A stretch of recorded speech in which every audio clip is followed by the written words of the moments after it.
दिल्ली में विधानसभा चुनाव हो रहे हैं और ऐसे में आरोप प्रत्यारोप का दौर भी लगातार जारी है। सियासी सरगर्मी इस कदर हावी होती हुई नजर आ रही है कि मौजूदा सरकार पर बीजेपी पूरी तरीके से हमलावर है। इस वक्त मेरे साथ मौजूद है बीजेपी सांसद बांसुरी स्वराज जी। सीधा उन्हीं से जान लेते हैं कि बीजेपी का क्या कुछ इस बार का एजेंडा रहेगा।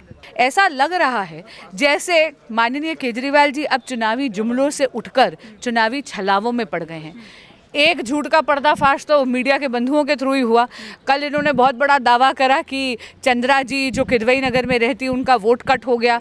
आज ही उनकी खुद चंद्रा जी की वीडियो आ गई है कि वोट कभी कट ही नहीं हुआ था। अच्छा मैम, एक बांग्लादेशी घुसपैठियों का मुद्दा खूब गरमाया हुआ है, लेकिन उस पर केजरीवाल सरकार की तरफ से ये कहा जा रहा है कि कानून व्यवस्था तो आपके हाथ में थी, कैसे वो सीमा पार करके आ गए। दिल्ली सरकार अपनी जिम्मेदारी से दौड़ रही है, भाग रही है।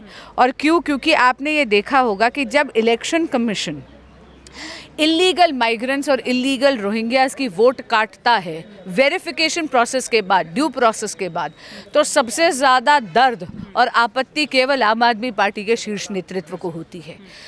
जो दिल्ली पुलिस अभी कार्रवाई कर रही है इलीगल माइग्रेंट्स के खिलाफ, उसका भाजपा स्वागत करती है। मतदान एक बहुत ही पवित्र अधिकार है जो संविधान ने केवल और केवल भारतीय नागरिकों को दिया है। मैं आम आदमी पार्टी को निवेदन करना चाहूँगी आपके माध्यम से कि कृपया रोहिंग्या और बांग्लादेशियों की आप इलीगल माइग्रेंट्स की पैरवी कर भारतीयों के अधिकार का हनन ना करें। मैम, एक आखिरी सवाल ये है, क्योंकि इस बार का चुनाव इसलिए भी खास हो जाता है क्योंकि 31 साल से आपने देखा कि बीजेपी का खाता तक नहीं खुला है।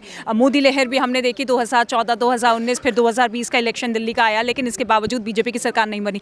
तो मौजूदा सरकार की नाकामियों को गिनाते हुए आपको लगता है कि बीजेपी का पलड़ा भारी होगा इस बार? दिल्ली की जनता बहुत ज़्यादा समझदार है और इसीलिए आपने देखा होगा कि जब लोकसभा के चुनाव थे तो 100 आउट ऑफ 100 भाजपा के पक्ष में मतदान उन्होंने सातों की सातों सीटों में चयन करा है। दिल्ली के मतदाता ने सातों सीटों पे केवल कमल खिला है।